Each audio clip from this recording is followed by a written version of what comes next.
ভাই, তারেক রহমানের বক্তব্য প্রচারের বিষয় আছে, কি হয়েছে যদি বলতেন আমাদের। ধন্যবাদ।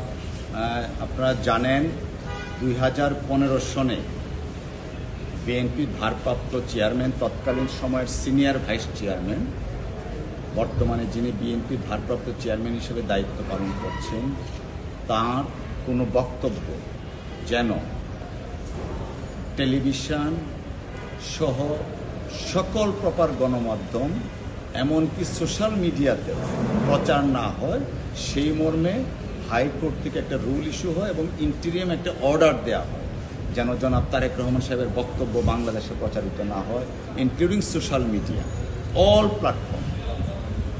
2015 সনের রুলটা ইস্যু হয়েছিল এবং ইন্টিরিয়াম অর্ডার ছিল।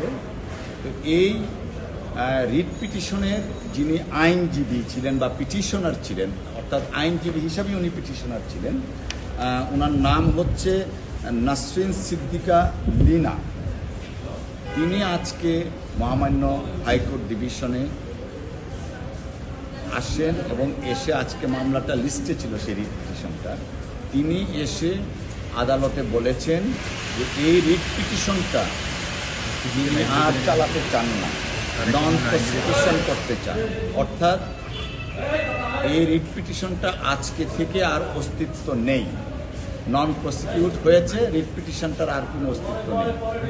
এর মধ্যে মাননীয় আদালত বলেছেন আজকে থেকে জনাব তারেক রহমান সাহেবের উপরে ওনার বক্তব্য প্রচারের ক্ষেত্রে যে নিষেধাজ্ঞা ছিল তা আজকে থেকে আর কার্যকরী নয়। যে নিষেধাজ্ঞাগুলো জারি করা হয়েছিল সেগুলো রিকল করে ভ্যাকেট করে দিয়েছেন এবং রিট পিটিশনটাই শেষ করে দিয়েছেন।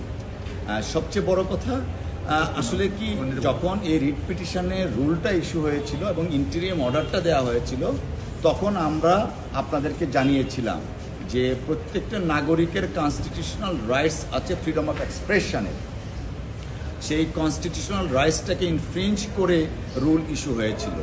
আমরা আজকে মনে হচ্ছে যে ন্যায় বিচার পেয়েছি। কনস্টিটিউশনাল রাইটস, যে রাইটসগুলা আপনার প্রিজার্ভ করার জন্য, সমুন্নত রাখার জন্য আইনজীবী সমাজ কাজ করেন, আমরা কাজ করি আদালতে আইনজীবী হিসাবে।